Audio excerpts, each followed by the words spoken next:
because at this point, like, we've had too much 1942. I was that girl when I first moved here. I had to just buckle up for the ride. Are you okay? What will I allow and what will I not allow? I have to ask you, what's up with Dubai? Tea time. The average person just assumes that we make a ton of money. Right, it's sugar daddy central. So what is the biggest tip that you've ever made in your day life, nightlife career? Oh, amazing, I'm moving to Dubai. It was amazing. Immediately.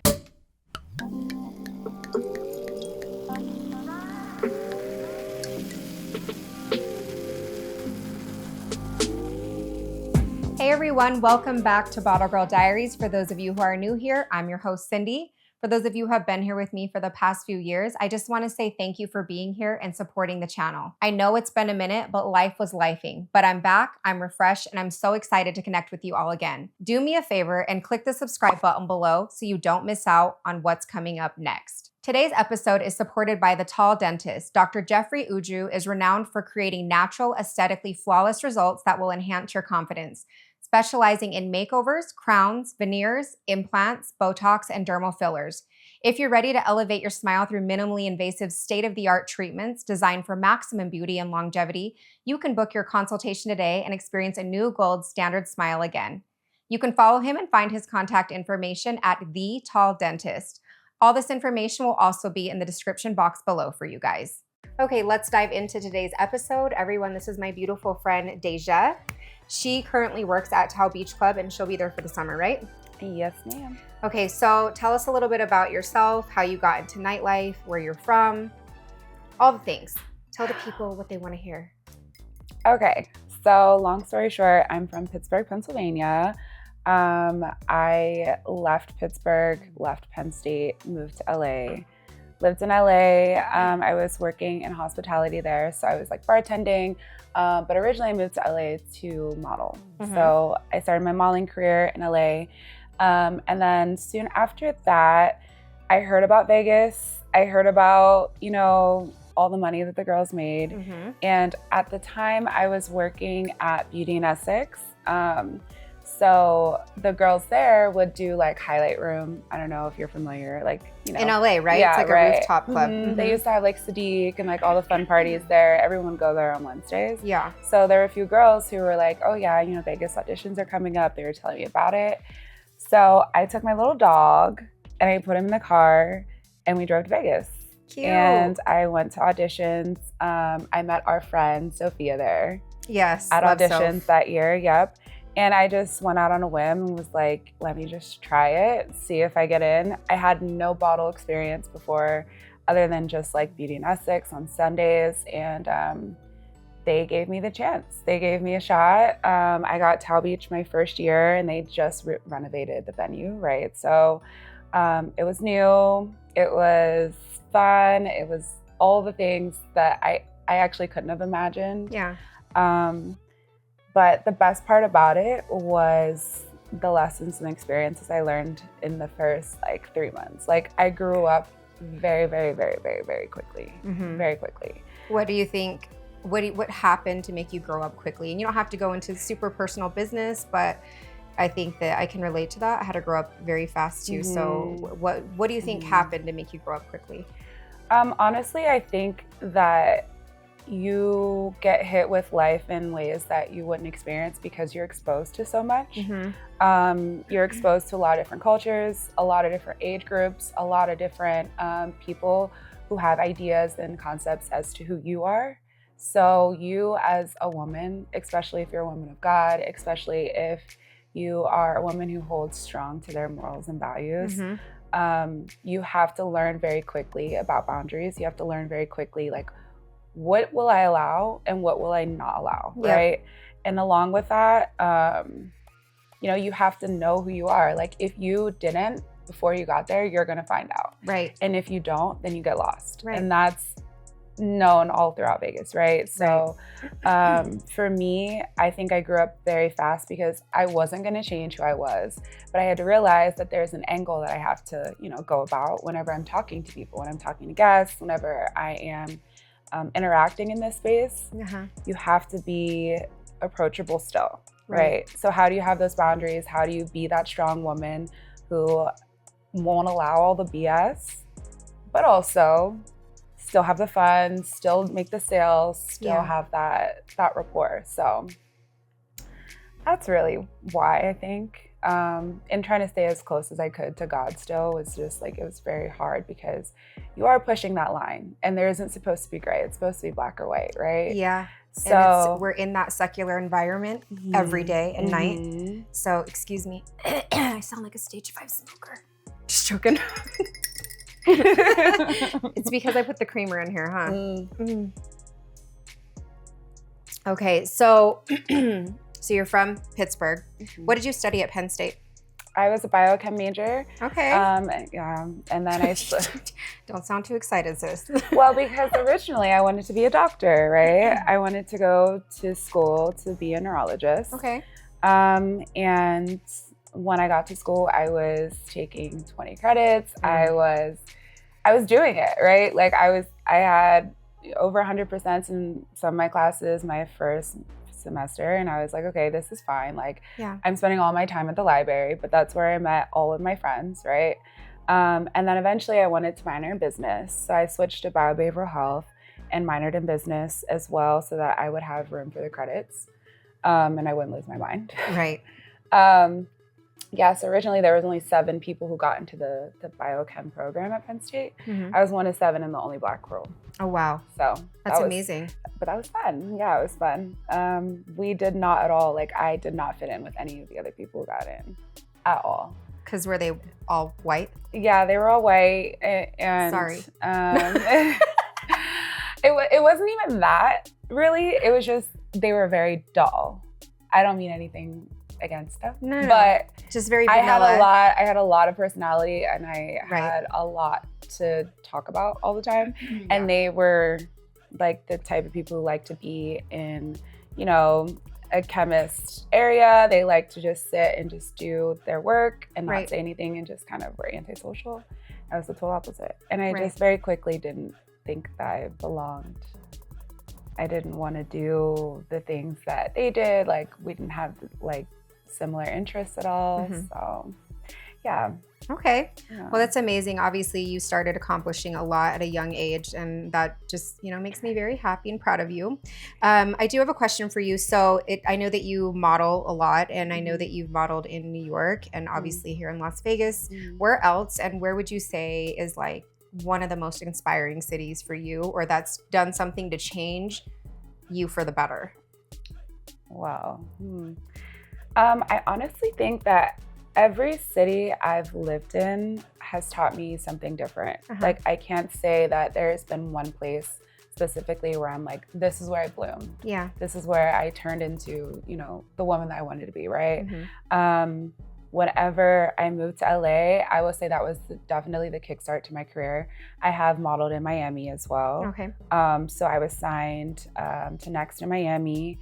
I am still currently signed to CSD, which is like the biggest commercial agency in LA. I am going to move over to acting. So that's like my process as of now. Yeah. But I think LA was definitely the city where I was like, okay, this is where I create my reputation. Like this is when people meet me and they know who I am and who do I want them to meet, right? Yeah. And that's when I kind of started building that aspect of it. New York, hands down, favorite city. Like I love it there. I would move there over and over and over again. I'm just laughing because of the time that we came out there to visit. I'm sorry. Okay, keep going. So if we want to get into that, we can get into it. Okay, let's talk about it. Oh my gosh, you were so mad at me. Let's talk about it because I was minding my business, newly moved, and Cindy calls me and she's like, hey, what are you doing? Do you want to come to dinner? I'm like, yeah, I love a girl dinner, like whatever, like. She's like, oh, it's a birthday, you know, we're just celebrating. I'm like, whatever, you know, I love tagging along because I'm just a friend that goes into the vibe and just vibes, right? Well, long story short, let's just make this cute and simple. I show up and it just happens to be my ex's teammate's birthday party. Huge NFL player's birthday party. Like, yeah. And yeah, that was fun running into all of the people and all the friends. But we had a great time. Great time. Everything was civil. Everything was fine. We drank a lot. A lot. Yes. A lot. I may have ended up at the hotel banging on the hotel room door because Cindy was in there sleeping. I did not care about you two that night. And I had one shoe on and I'm cracking up on the floor. Because you guys went to like a little after thing, I pretended like I was coming and I didn't come. And she went to sleep and left us, but we still had a good time. We come back, we're trying to get into the room. Cindy is knocked out. I'm cracking up because at this point, like, we've had too much 1942. It's way too much. Way too much. Like, delivered to the room, 1942. Right. That was actually really cool. Then bottle service. Yeah. 1942.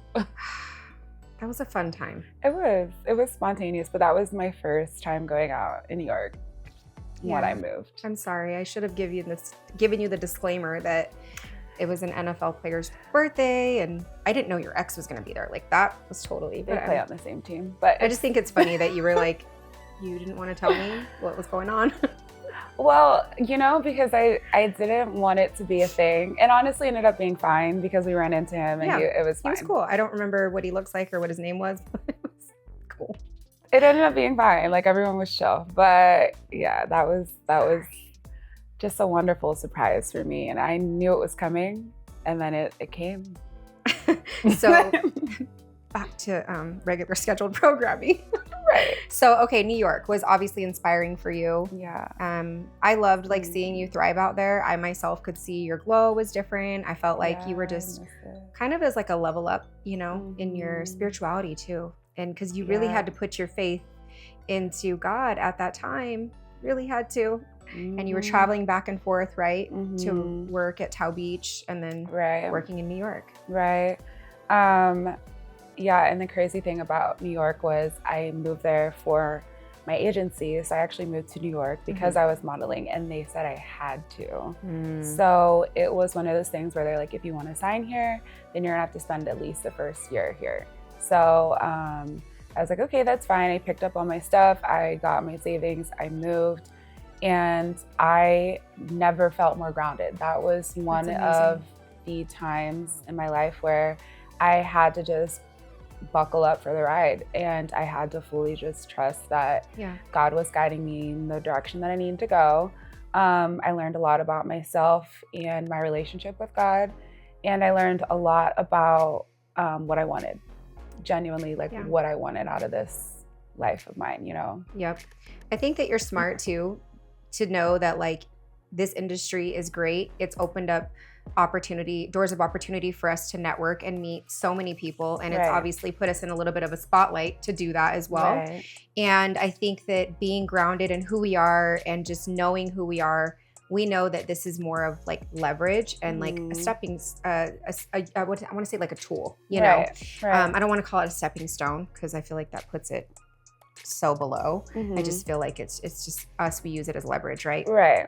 So I want to ask you, between modeling, working, day life, nightlife, and just protecting your peace, keeping yourself grounded, how do you find that balance? Or what would you say works for yourself to make sure that you're not getting too caught in the sauce? Because we do have to go out, or most people here just go out because that's like the hobby here. Right. So how would you say that you find that peace and that balance?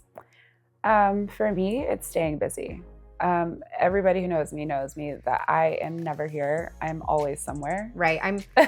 I'm so glad you came today. Thank you for one, not flaking, and number two, just committing, because like that itself is so hard to find out here, is just people with integrity that keep their commitments. Right. So thank you.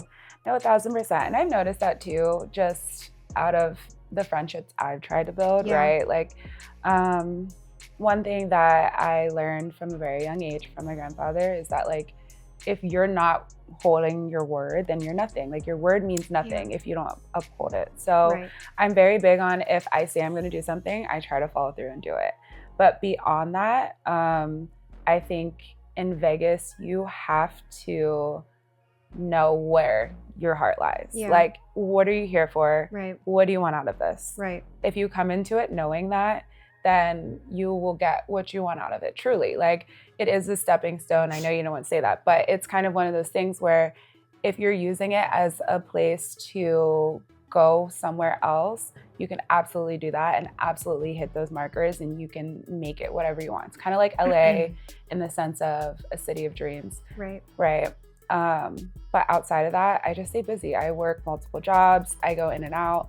I go out when I can, but I prioritize my sleep above most things. So I think that's where most women in our industry, you know, whether they're a veteran like me or just very new, I think that that's where they stop prioritizing themselves, is the self-care, you know, their sleep schedule, they're drinking all the time. And listen, I've been there. I was that girl when I first moved here. You know what I mean? So you eventually, hopefully you grow out of it. right. So I think that's good. And one thing I will say is the fact that you know who you are and you're rooted in God. I think that that is the most important solid foundation, to know who you are and how you want to represent yourself. Because especially in the city, people are more likely to remember something bad about you than something good. And I am the first to preach to the choir about that, because unfortunately, like, they see you do one thing and they're going to run with that forever. And it's like, y'all just have a version, and they have a version in their head of you, and they don't let that expire, which we don't care, but they can think what they want. So, but yeah, I think keeping yourself busy is key, and having purpose in what you're doing. And you have more than just nightlife going on. Exactly. And you know, it's a lot easier to stay focused too when you surround yourself with the right people, right? Yeah. So my circle of friends has always been a group of women who aspire to do something bigger than just where they're at. I don't have friends who like being comfortable. And I've grown up knowing that, you know, God puts you in uncomfortable positions. So those are tests, and it's okay to be uncomfortable. And I sit in that all the time. When I'm uncomfortable, I know that it's a lesson, it's a season, it's a time for me to grow. And, you know, you can't have flowers without rain, right? That part. So seriously, it's just, you have to embrace the storm in every season that you're in. And instead of like, why is this happening to me? Why is it happening for me? What's it teaching me? So into my next question, I wanted to ask you, what do you think that the average person doesn't know about our job? Because I think people think, oh, she's just going to get pretty, show up and go and make like $1,000. That's not the case. So what do you think is something that the average person assumes about our job? I think that the average person just assumes that we make a ton of money in general. I've had so many guests come up and say, oh, well, you know, you make a lot of money anyways, like I don't need to tip you. And a lot of people assume that, you know, I'm making the tip from that exact table, which is not true. Like, we split it, and there's so many people who are also sharing that money. So it's just a misconception about the actual value of what they're getting and what we're receiving, on our end. We do make good money. Not saying we don't, but I also think that people kind of have this crazy idea because they see, you know, Houston bottle girls are very, very different than Vegas bottle girls. Right. Miami bottle girls are very different than Vegas bottle girls. Like, it's just different. And, you know, you'll have those big checks, you'll have those big tips, right? But that's not all going to one person. Well, we also have the days where, listen, like, we have our days where, you know, sky's the limit. And we have X amount of dollars that we can make, right? But we also have had nights where we've walked with $100, $200, and that's very few and far between. I will say that this year the industry has been a lot slower, just with the tariffs and the recession that we're in. People think we're going into a recession. I'm like, we are in a recession. It's the beginning of. Yep. So, all right, sis, I have to ask you. Is it time for tea? What's up with Dubai? Okay, so in the last year, I've noticed that a lot of women in our city have moved there either temporarily or permanently. And I know that you went there as well temporarily. So I just wanted to ask, like, what's in Dubai? And it just looks absolutely luxurious, and it looks like a great experience. So, like, how did that opportunity come about? And I know that there is a stigma around it. So I want to give you the, the safe space to give you the floor to clear the stigmas. Okay, so how did I find out about Dubai? I found out about Dubai on Instagram. There was like some posts about they were looking for like servers or whatever and like people to work in hospitality. And I was like, oh, well, whatever. Yeah. I was like, why not? And then they actually reached out. So I did do a little research. I found out that the company was legit. Okay. And I was like, okay, so whatever, I'll do the interview. I ended up doing the interview, and my interview ended up being with a girl who was from Vegas, and she was American, right? Yeah. And so I was like, oh, well, that makes me feel better because obviously she's not some random Middle Eastern guy who's just like, oh, I want you to come here and come yalla habibi. Like, it wasn't giving that. It was giving like, okay, what are you expecting? I'll tell you if you're right. This is what it is. And we had a very honest and genuine conversation. Okay, good. So then from there, she basically was like, okay, we want to bring you on. And it happened really quick. They sent me a contract. They're like, this is, whatever. They basically will pay for your housing. They'll give you a contract term. So like, you'll either be there from like October to May, that was mine. And you will live there. They pay you a salary and then you make your tips, right? So what I did was I went there on October 2nd. And I was supposed to leave in May. I left early because I got really sick. Oh no. So most of my Dubai experience was me being very sick and working through being very sick. What did you get sick from? So I had mold poisoning. Wait, what? Like from your place that you were staying in? Mm-hmm. That's actually really scary. You can die from that. Mm-hmm. Oh my gosh. So I was very sick. So what happened was, in Dubai, it's very humid. Yeah. It's kind of like Miami, but the temperatures are higher, right? Yeah. But they sit around like 70% all year round. In most places, so like apartment buildings, they don't really keep the AC running throughout the summertime, and people leave in the summer, right? So most places, there's no one staying in the summertime. And that moist just accumulates in a lot of buildings. So typically you're supposed to get like a cleaning like when the winter time comes around so that, there's no mold or whatever. Yeah. When I moved in, I noticed that there was mold spores. I mentioned something to them and they said they were gonna clean it. They tried to clean it, there were still mold spores. So I told them again, I was like, I need you guys to clean this, right? And a month goes by and like they cleaned the actual cabinet, but the cabinet itself was wood, right? So it needed more treatment. The wood actually needed to be treated. They were just like wiping it, And so it's funny because after a month of me sleeping there, like I was getting all these symptoms and like I've always been a very healthy girl. Like I was vegan for 4 years. Like I eat very clean. I work out all the time, like every day. And I very rarely get sick. And I was sick like every single day. And I was just fighting through it. And then eventually it got so bad where I was sleeping and waking up out of my sleep, not breathing. Oh my gosh. Like my lungs were collapsing. That's so scary. And there was a night where they have 24-hour like nurses in hospitals there, and they'll come to you. So I had called them, they came to me, and they actually put me on an IV, and they had to give me steroids to like stabilize my lungs. My lungs were like giving out. Body was tired, like, so I ended up out of work for like a week and a half, almost 2 weeks. And they're very strict about everything as far as like the workers' compensation goes. So, but strict in the way of like companies can kind of do what they want. They have a little more leverage, right? So with your salary, if you miss like certain days, they take it out of your salary. So every time I missed a day, they took out X amount of money, right? Wow. And because I was only there for a certain amount of time, there was a 60-day period of, you don't get sick pay. So I wasn't getting sick pay. And then on top of that, it took a whole month before they even paid me my tips for that month. So October, I didn't get paid till the end of November. Oh, wow. Right. And so I was there just basically spending money that I brought, right? And I didn't have any money and I was sick, right? And Dubai's expensive, right? No.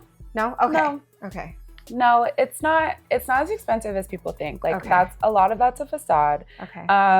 The prices of like designer and stuff is the same. Okay. But the cost of living, I would say as an American, is very, very, very cheap. It's very reasonable. Like Ubers are $3 USD. Oh, wow. Like $3 to $10 USD. Like I was just getting black trucks because it was so cheap.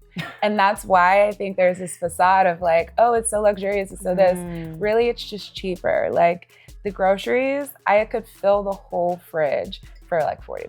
Oh, amazing. I'm moving to Dubai. It was amazing. Immediately. That part of it, great. Like I loved how, and my dentist was right down the street. Like healthcare is reasonably priced. So although I was paying for my own healthcare, I was like $1,000 for a doctor's visit without insurance.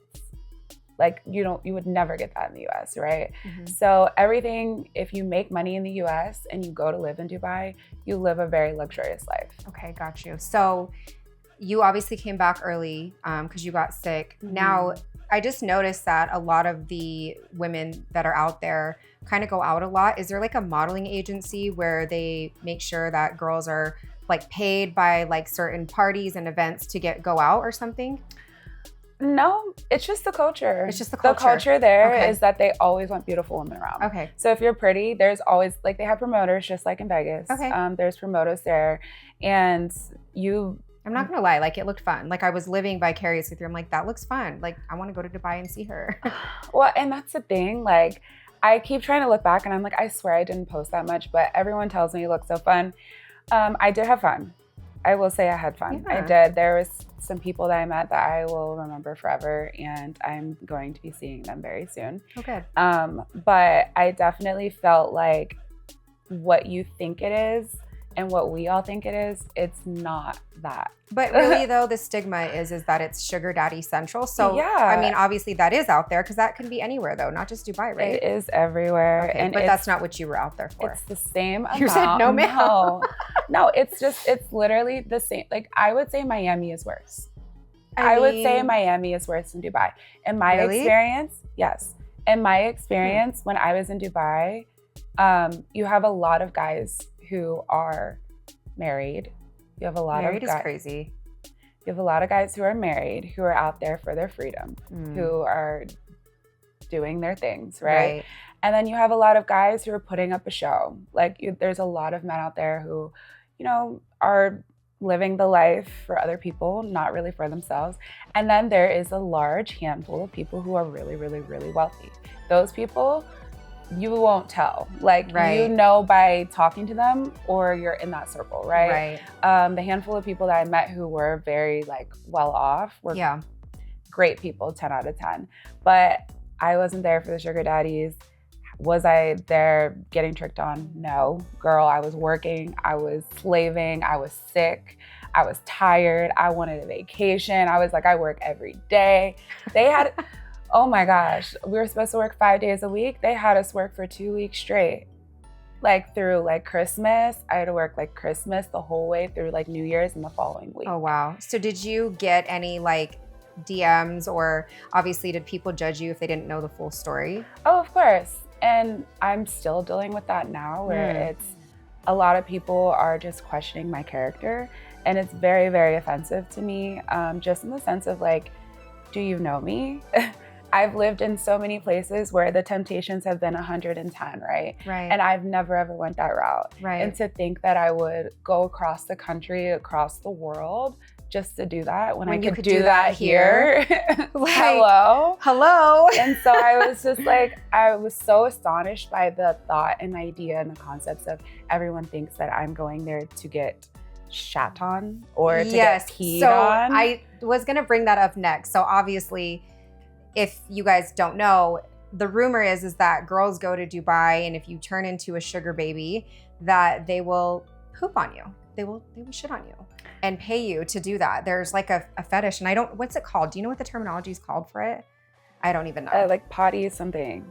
I'd have to look it up. I think it's like something with potty. But they get turned on by shitting on the women. And I think a lot of that comes from like, there's people who have multiple wives, right? Right. And they have options, and they've it's illegal there, exhausted right? all of their options, and now they need something that's different, right? That's crazy. Honestly, I've never seen it. I've never been inquired about it. I don't even know where that they're doing that at. Like, it's not like a normal thing. It can't and be people like think that it's a normal Dubai thing. Yeah, no, never seen it. Don't know anyone Is who's it like done it. hidden in the villages or something? I have no idea. Like I literally, like when I tell you, I know nothing about it. The only time I heard about it was here, in America. It was news to me, and then like obviously somebody had asked me, and I'm like, well, that's my friend. So That's you know crazy. what I'm saying? And I'm like, that's my friend. But at the end of the day, sis, you know what? Like, trust me when I say I'm the first one to speak from experience. Like, you really cannot like let what people say affect us. Because if I had $1 for every time I heard a rumor about me that wasn't true, your girl would be a multimillionaire. And I'm just like, we're just gonna let the birds chirp, you know? 1,000%. Just let the birds chirp, and 1,000%. they're gonna say what they want to say anyway. So maybe I'm the villain in their story, maybe I'm this in their story, and then maybe I'm, you know, I was a lifesaver or a good friend, and I don't care. Like, as long as we're true to ourselves. So I'm glad that you cleared the air, because I'll, you know, obviously too, I'm like, that's my friend. So I'm gonna believe her, and you know. No, it's just so strange. It's strange to me that anyone would think like, okay, if I'm moving somewhere, that it would be to do that. Like that's what it is nowadays. Not even just Dubai though, everywhere. But it's so strange to me because it's like, literally, I move around so much. Like anybody who actually knows me knows I move around so much. I literally do as I please. I'm a single Black woman who's done well for herself. Period. I move around, I do what I want, right? Right. Why wouldn't I live in the country for free? I don't have to pay rent. I'm working, I'm experiencing new things, I'm networking. Now I have a network of people all around the world. Right. And I was there for 4 months. Right. Like that's putting me in a whole nother ball game and in a whole different place with people that I would have never had access to. Right. And I got to make some money out of it. Why wouldn't you do that? Why wouldn't you do that as a single woman? Yeah. You know what I mean? And for me, it's like, especially as a woman of God, for you to even question and not call me. Why wouldn't you check in on me? Why wouldn't you ask me the questions? And it's like, I don't have a problem answering it. I have a problem with you making assumptions about who I am, right? And so I'm gonna let people talk, and I'm always gonna let people talk and assume what you would like.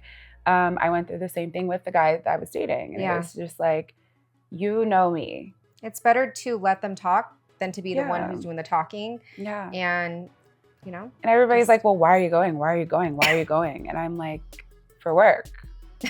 And that wasn't a good enough answer. Right. I was like, okay, well, I don't know what else to tell you. You call me and I'm gonna be at work. Like, what else do you want me to say? Yeah.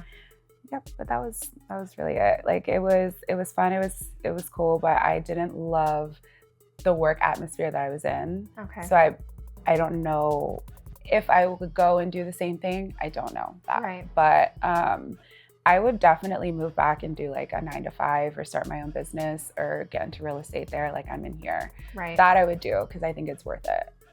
Well, I'm glad you had a good experience for the most part, other than you getting sick. And, you know, I appreciate you for trusting me to like tell me this, especially like for the viewers, because they wanted to hear it. Some quick questions before we close out. What is the biggest tip that you've ever made in your day life, nightlife career? Not like collectively, like what you've been able to get. I had somebody offer to pay my student loans, like that's all beautiful. $90,000. We love you. That's so beautiful. If you want to send some of that my way, then. That I had just started cocktailing, and somebody wanted me to not cocktail anymore, and they asked me why are you here? And I basically told them, and they were like, okay, I'll pay it. And I was like, okay. And they were like, here's my banking number, my routing number. And energy. That's energy right there. $90,000 later. Yeah. I'm happy for you. That was the biggest, yeah. You're like, I'm not doing this because, you know, I'm doing this because I have things to pay. Like, right. Okay, so 3 things that you feel like every model cocktail server Bottle Girl should know for this summer or to get through this year, this season? I think this year, one, you need God. I'm sorry, but I'm always going to stand on that hill. I'm always going to preach that, is that in order to be in this atmosphere all the time, you are fighting demons. Like you genuinely are fighting people who are fighting demons, who are bringing demons with them, who have a lot of negative energy surrounding them. And it's just very important that you are centered and that you respect yourself and you respect, whoever you love, and you just stick to that. So you're going to need God to withhold all of that in you. And also, I think like with working in cocktailing and doing all the things that we do and drinking and whatever, like it's important to cleanse yourself.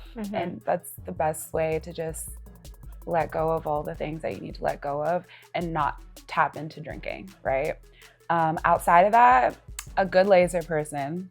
Oh my gosh. You need a good laser person. Girl. You need like that. I stand on that hill. I'm telling you because everyone's always asking me questions like, oh, like at work, like what, you always look like your skin looks, girl, it's laser.